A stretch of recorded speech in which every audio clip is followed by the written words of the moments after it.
It is widely assumed that Appalachian mountain families spent every winter on the edge of starvation, gambling their lives against snow and bad luck. That assumption is wrong, and it misses the more remarkable truth. Mountain families rarely ran out of food during winter, not because they were fortunate, but because they had built an entire yearly system designed specifically to make sure they never had to depend on luck at all. What looked from the outside like a hard, uncertain life was, in practice, one of the most carefully engineered food systems in early American history. Built season by season, choice by choice, until winter became the one time of year a mountain household could actually predict what would be on the table. To understand why, it helps to stand inside one particular hollow in the southern end of the Appalachian chain, a place called Cataloochee, tucked into the highest, most enclosed valley in what is now the Great Smoky Mountains.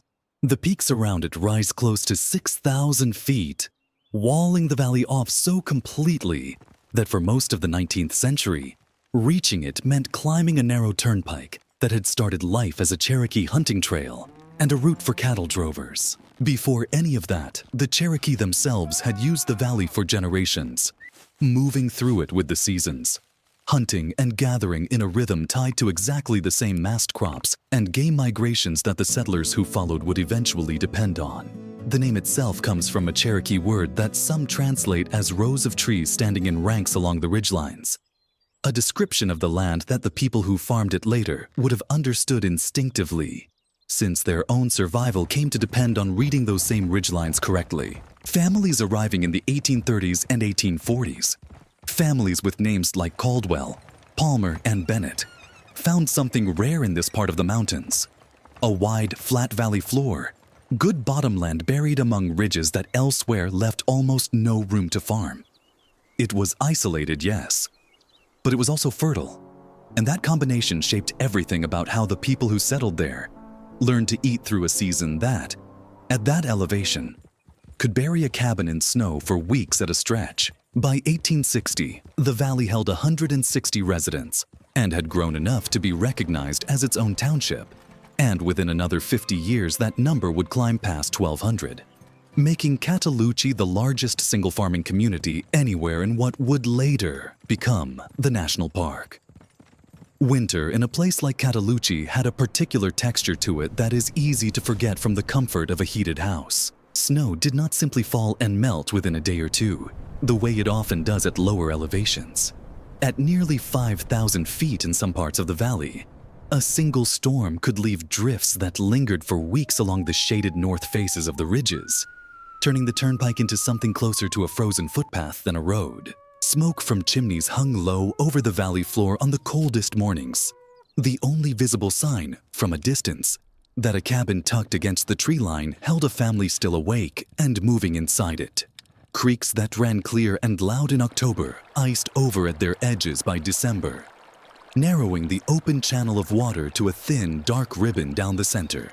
Lanterns were lit early in the afternoon and burned well into the evening, since the sun dropped behind the western ridge hours before true nightfall, and a household's entire rhythm bent itself around the short daylight and the long dark. None of this was abstract hardship. It was the daily, physical backdrop against which every decision about food had to be made, because a poorly timed trip to a smokehouse or a corn crib in waist-deep snow was not a minor inconvenience. It was a genuine risk, and people planned their entire autumn specifically to reduce how often that risk had to be taken at all. The first thing to understand about winter in these mountains is that it did not begin in December. It began in autumn, in the forest, with a tree that no longer exists in any meaningful numbers anywhere in the eastern United States. The American chestnut once made up close to a quarter of the hardwoods in parts of the southern Appalachians, and unlike the oaks around it, which produced a heavy crop of acorns only once every 4 or 5 years, the chestnut dropped a massive, reliable harvest almost every single autumn. Farmers in Cataloochee and across the wider mountain region understood exactly what that meant. Each fall, they turned their hogs loose into the chestnut forests and simply let them go. For a month or two, the animals wandered free, gorging on nuts that littered the forest floor ankle deep in a good year, fattening themselves on a food source the farmers had not had to plant, weed, or harvest. The traveler and writer Frederick Law Olmsted, passing through the southern mountains in 1854, remarked on how unusually fine the hogs raised in this region were, and how their meat carried a flavor that made mountain pork sought after well beyond the hollows where it was raised. That flavor, it turns out, came directly from the chestnut mass the animals had been living on. It was, in effect, a free granary scattered across thousands of acres of forest, and it meant that the most labor-intensive step of winter food production, fattening a winter's worth of meat, required almost no grain at all. Once the cold settled in for good, usually in the weeks surrounding Thanksgiving, families across the mountains moved into what was simply called hog-killing time. The timing was not a tradition for its own sake. It was a matter of basic food safety. Without refrigeration of any kind, meat had to be processed during a hard, sustained cold snap because warmth meant spoilage, and spoilage in November could mean hunger in February. Neighbors moved from farm to help because the work could not be done by one household alone and could not be paused once it started. A fire was built before dawn under a big iron kettle of water. The animal was killed quickly, bled, and then scalded and scraped clean. From there, nothing was wasted. The fat was rendered into lard over the open fire. Trimmings became sausage. The intestines were cleaned and used as casings. The hams, shoulders, and other large cuts went into a barrel and were packed in salt for roughly a week to draw out the blood and begin curing. Then coated in black pepper and hung in a smokehouse where hickory smoke slowly finished what the salt had started. A single hog, processed this way, did not just feed a family for a week. It fed them in pieces for months, stretching from the first hard frost almost to the following spring. This is the part of the story that rarely gets told accurately. Surviving winter in the mountains was not really about toughness in the moment. It was about a long chain of decisions made months earlier, each one designed to remove uncertainty from the months ahead. The chestnut forest removed uncertainty from fattening livestock. The hard freeze removed uncertainty from preserving the meat. The smokehouse removed uncertainty from how long that meat would last. Nothing in this system depended on hoping things would work out. Every part of it was built specifically because things had a tendency not to work out. And people had learned, generation by generation, exactly where the weak points were and how to reinforce them in advance. The same logic extended underground. Spring houses, built over the cold, constant flow of a mountain spring, served as a kind of natural refrigerator long before mechanical cooling existed, keeping milk, butter, and other perishables at a steady cool temperature regardless of what the weather above ground was doing. Root cellars and storage rooms beneath the house held the rest of the harvest. Potatoes, turnips, and apples kept in cool darkness where they would neither freeze nor rot for months, alongside row after row of canning jars filled during the warmer months with everything the garden had produced. Families lined their shelves with jars of pickled vegetables, preserved fruit, jellies made overwhelmingly from blackberries, because blackberries grew wild and abundant along nearly every fence line and trail edge in the region, and kraut packed down tight in stoneware crocks. Apples themselves were often individually wrapped in newspaper and stored loose, a trick that slowed the spread of rot from one bruised piece of fruit to its neighbors. None of this required electricity or modern equipment. It required understanding temperature, moisture, and timing well enough to turn a hillside and a handful of jars into a working pantry that could outlast a 5-month winter. Cataloochee itself leaned harder into one particular crop than most of its neighboring hollows. Apples. The valley's orchards became well known enough that fruit grown there was sold as far away as the town of Waynesville, carried out over that same narrow turnpike by families who had learned to balance subsistence farming with a genuine cash crop. Apple houses, simple stone-footed structures built specifically to store the fruit through the cold months, dotted the valley, and the foundations of at least one, built around 1910, still stand today. A crumbling stone outline in the grass that most visitors walk past without realizing what it once protected. The orchards meant more than fresh eating fruit in October. Surplus apples were pressed into cider, some of it left to ferment. Some of it boiled down into apple butter dense enough to spread on biscuits well into the following winter, stretched across breakfasts that might otherwise have relied entirely on cured pork and cornmeal.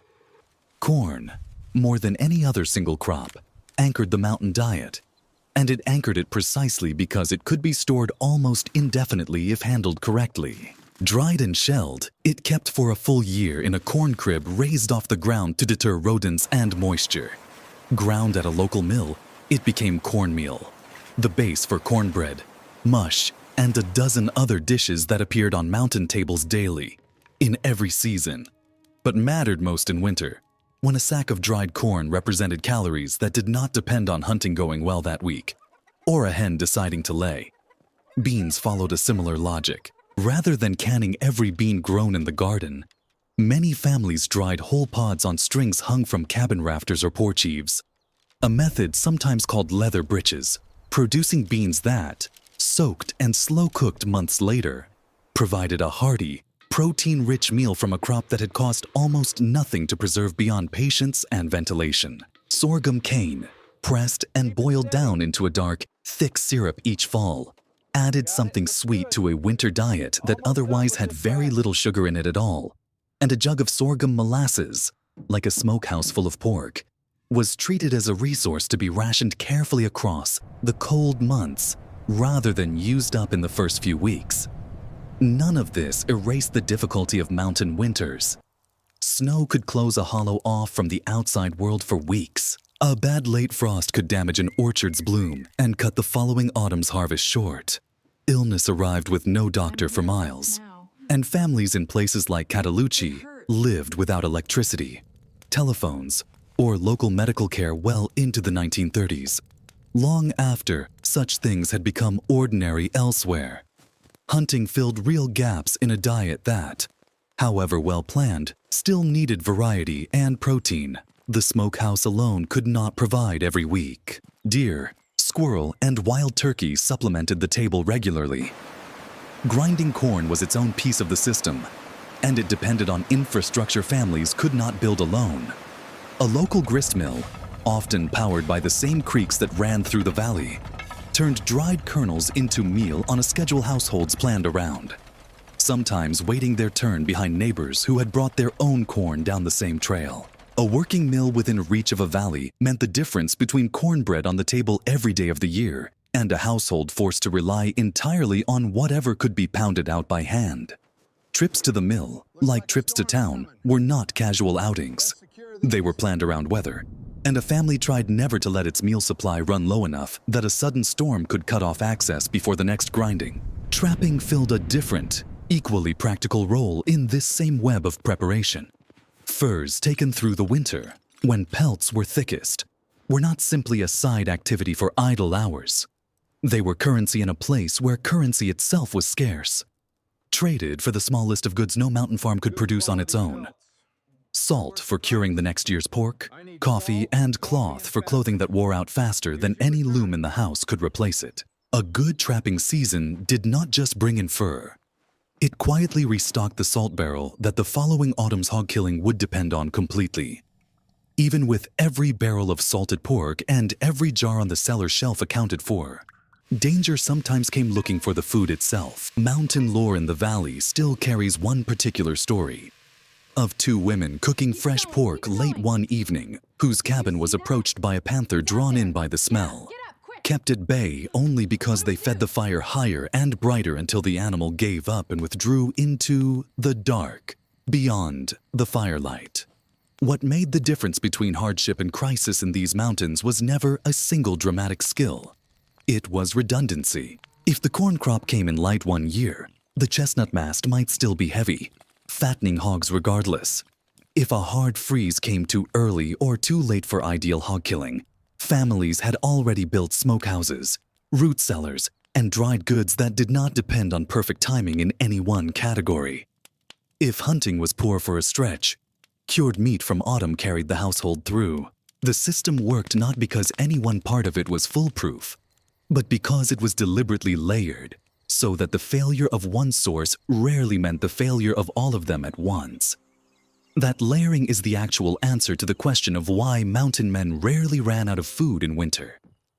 It was not luck, and it was not raw toughness.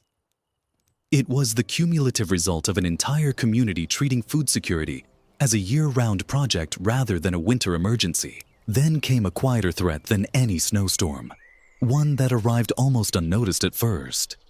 In the early 20th century, a fungus accidentally introduced on imported nursery stock began spreading through the eastern forests, and within roughly 40 years, it had killed nearly all 4 billion American chestnut trees across some 220 million acres.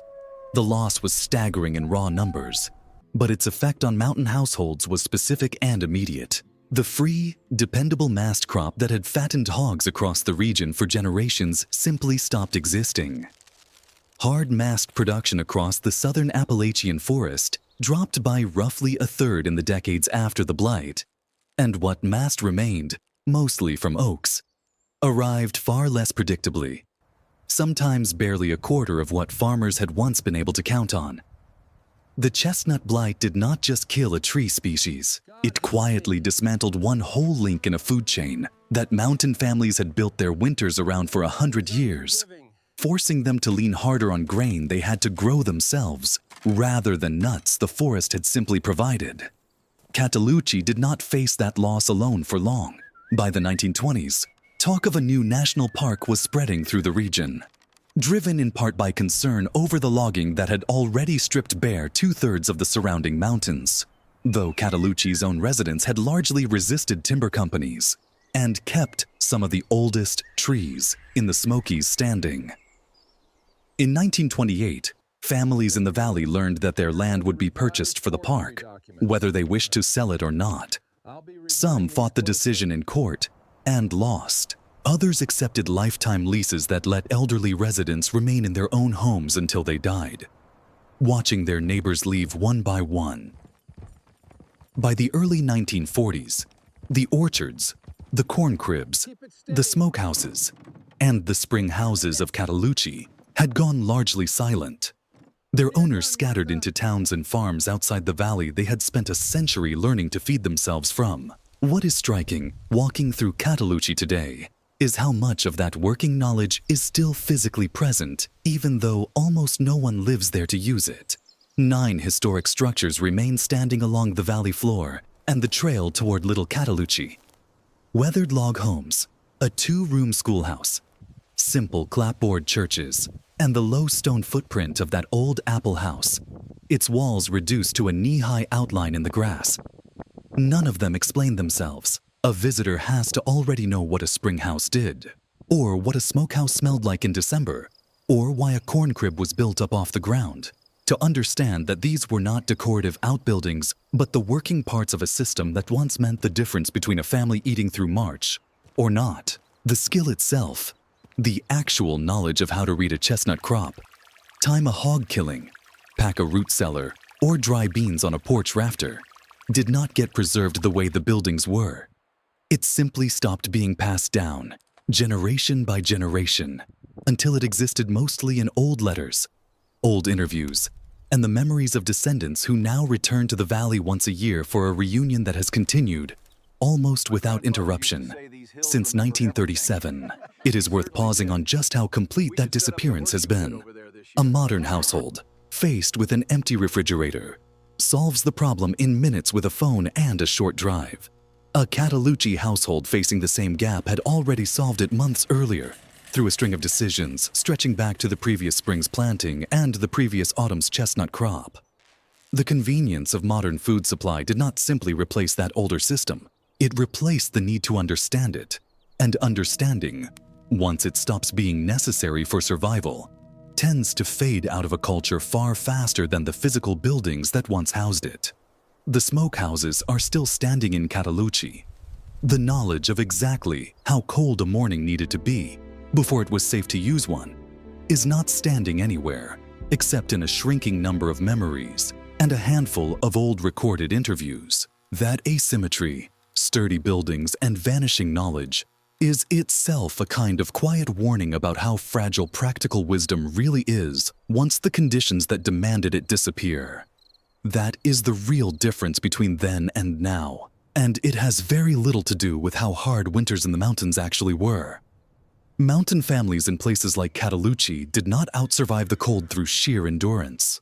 They outplanned it, building a layered, redundant, almost engineering-grade system of food production and preservation that turned an unpredictable season into a manageable one, year after year, using nothing but timing, salt, smoke, cold spring water, and a forest that, for a while, gave them more than they ever had to ask for.